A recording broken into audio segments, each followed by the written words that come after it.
অসমলৈ বিভিন্ন সময়ত বিভিন্ন প্ৰান্তৰ পৰা অনেক নৃগোষ্ঠীৰ প্ৰব্ৰজন ঘটিছিল। ভাৰতবৰ্ষৰ কেইবাখনো ৰাজ্যৰ পৰা চাহ জনগোষ্ঠীৰ লোকসকল অসমলৈ আহিছিল। ইষ্ট ইণ্ডিয়া কোম্পানীয়ে চাহ শ্ৰমিকৰ চাহিদা পূৰণ কৰাৰ বাবে ভাৰতবৰ্ষৰ কেইবাখনো ৰাজ্যৰ পৰা সংগ্ৰহ কৰি আনিছিল। কোম্পানীয়ে 1835 চনৰ পৰা উজনি অসমৰ চাবুৱাত প্ৰথমে চাহৰ ৰোপণ পদ্ধতি আৰম্ভ কৰিছিল। ইয়াৰে 4 বছৰ পিছত অসম চাহ কোম্পানী দা আছাম টি কোম্পানী গঠন হয়। কিন্তু প্ৰয়োজন অনুসৰি থলুৱা শ্ৰমিকৰ অভাৱ আছিল। সেয়ে পশ্চিমবংগ, বিহাৰ, ঝাৰখণ্ড, ছত্তীশগড়, উত্তৰ প্ৰদেশ, মধ্যপ্ৰদেশ, অন্ধ্ৰপ্ৰদেশ, মাদ্ৰাজ আদি ৰাজ্যৰ পৰা শ্ৰমিক সংগ্ৰহ কৰি আনিছিল আৰু এনেদৰে শ্ৰমিক সংগ্ৰহ কৰি অনা কাৰ্যক মজদুৰ চালান বুলি কোৱা হৈছিল। মজদুৰ চালান 2 প্ৰকাৰৰ আছিল, গিৰমিটীয়া চালান আৰু আৰকাটিয়া চালান।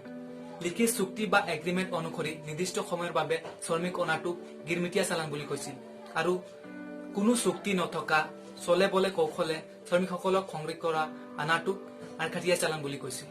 অসম চাহ কোম্পানীয়ে 19শ শতিকাৰ মাজভাগত হাজিৰাবাগ জিলাৰ পৰা 652 জন শ্ৰমিক সংগ্ৰহ কৰি আনিছিল। যদিও সেইসকল অসম আহি নাপালে, তাৰে কিছুমান বেমাৰ হৈ আধাতে মৰি গল আৰু কিছুমানে আধা বাটতে উভতি গুচি গল। ইয়াৰ পাছত ছট নাগপুৰী ৰাজ্যৰ পৰা শ্ৰমিক সংগ্ৰহ কৰি আনিলে, কিন্তু তাৰ পৰা কিছুমান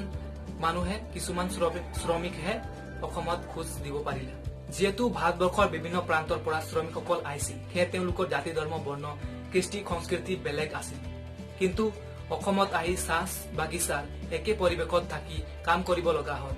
প্ৰথমতে ইয়াত কিছু অসুবিধাৰ সৃষ্টি হৈছিল, কিন্তু হলেও সময় বাগৰাৰ পিছত সকলোৰ মাজত পাৰস্পৰিক সম্পৰ্ক স্থাপন গঢ়ি উঠিল। অসমতে স্থায়ীভাৱে থাকি যোৱা শ্ৰমিকসকলৰ মাজত উমৈহতীয়া এটি ভাষা গঢ় লৈ উঠিল, যাক আমি বাগানীয়া ভাষা বুলি কওঁ। বাগানীয়া ভাষা এটা ধোঁৱাহে, এতিয়ালৈকে ভাষা পৰ্যায়লৈ উন্নতি হোৱা নাই। চাহ জনগোষ্ঠী অসমৰ সমাজ জীৱনৰ এক বৃহৎ অংশ। চাহ শ্ৰমিক আৰু প্ৰাক্তন চাহ শ্ৰমিক সকলকে ধৰি চাহ জনগোষ্ঠীৰ লোক প্ৰায় 60 লাখ। এওঁলোকৰ ভিতৰত হিন্দু আৰু খ্ৰীষ্টান ধৰ্মাৱলম্বী লোক সৰহ। হিন্দুসকল প্ৰায় শাক্ত আৰু জড় উপাসক, দুৰ্গা, কালী, মনসা আদি দেৱ দেৱীৰ পূজা কৰে। চাহ জনগোষ্ঠী সমাজখনৰ মাজত অনেক জাতি, উপজাতি আৰু সম্প্ৰদায় আছে। ইয়াৰে কিছুমান হল ওৰাং, মুণ্ডা, চাওতাল, কুৰ্মী, তাঁতী, গটুৱাৰ, গোৱালা, কমাৰ, কহাৰ, কালিন্দী, কিষাণ, কৈৰী, খাৰিয়া, খৰাইত, সদাল, গড়, গড়াইত, গঞ্জু, গাজলু, গাছি, গন্ধ, চাওৰা, বৰাইক, চুৰি, চবৰ, তাছা, তেলী, তুৰি, তেলেংগা, চাহু, হাজাম, নাগবংশী, পাতৰ, ধনুৱাৰ, পানিকা, পৰ্জা, বাউৰী, বাকতি, বাঢ়ৈ, বেদিয়া, ভূমিজ, ভক্তা, মানকি, মাহিলী, মুদি, মিৰ্ধা, ৰবিদাস, ৰাজৱাৰ, ৰোহিদাস, লোহাৰ, হাড়ি ইত্যাদি। অসমৰ ব্ৰহ্মপুত্ৰ আৰু বৰাক উপত্যকাৰ চাহ বাগিচাত দীৰ্ঘকাল ধৰি বসবাস কৰি অহা চাহ জনগোষ্ঠীৰ লোকসকল অসমীয়া সমাজৰ অপৰিহাৰ্য অংগ হৈ পৰিছে। অসমীয়া ভাষা সংস্কৃতি আঁকোৱালি ললেও চাহ জনগোষ্ঠীৰ লোকসকলৰ নিজস্ব পৰিচয় আছে। তেওঁলোকৰ কৃষ্টি সংস্কৃতি আচাৰ ব্যৱহাৰ নিজস্ব আছে। কৰম, টুচু চাহ জনগোষ্ঠীৰ লোকসকলৰ জনপ্ৰিয় উৎসৱ। কৰম পৰৱৰ ঝুমৰ নৃত্য গীতে চাহ জনগোষ্ঠী সমাজৰ নিজস্ব পৰিচয় দাঙি ধৰে।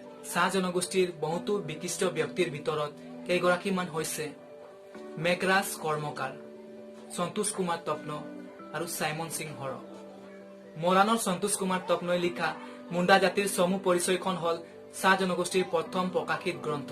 অসম চাহ জনজাতি ছাত্ৰ সন্থাৰ তেওঁ প্ৰতিষ্ঠাপক সাধাৰণ সম্পাদক আছিল। চাইমন সিং হৰ অসম চাহ জনজাতি ছাত্ৰ সন্থাৰ প্ৰতিষ্ঠাপক সভাপতি আছিল। তেওঁ চৰকাৰী চাকৰিৰ পৰা প্ৰত্যাখ্যান কৰি সমাজ সেৱা কামত বৰ্তি হৈছিল। তেওঁ নিজে খ্ৰীষ্টান হৈও হিন্দু ধৰ্মৰ মন্দিৰ পাতিবলৈ মাটি দান কৰিছিল। কলেজীয়া শিক্ষাৰে শিক্ষিত এই দুয়োগৰাকী ব্যক্তিয়ে চাহ জনগোষ্ঠী সমাজখন নিৰ্মাণ কৰাত অগ্ৰণী ভূমিকা গ্ৰহণ কৰিছে। সেয়ে তেওঁলোকক চাহ জনগোষ্ঠী সমাজ নিৰ্মাণৰ খনিকৰ বুলি অভিহিত কৰা হয়। আৰু দেশ স্বাধীনতা সংগ্ৰামত অসমৰ চাহ জনগোষ্ঠী সমাজৰ অৰিহণা যথেষ্ট আছে। তেজপুৰৰ ঘগ্ৰা টি ষ্টেটৰ মাংৰি উৰাংগে অসহযোগ আন্দোলনত শ্বহীদ হৈছিল। শ্বহীদ মাংৰি উৰাংগে আছিল চাহ জনগোষ্ঠী সমাজৰ স্বাধীনতা সংগ্ৰামৰ প্ৰথম শ্বহীদ। আজিৰ ভিডিঅ'ত ইমানে। ভিডিঅ'খনত যদি কিবা থাকি গৈছে তেনেহলে তলত কমেন্ট কৰি মোক জনাব।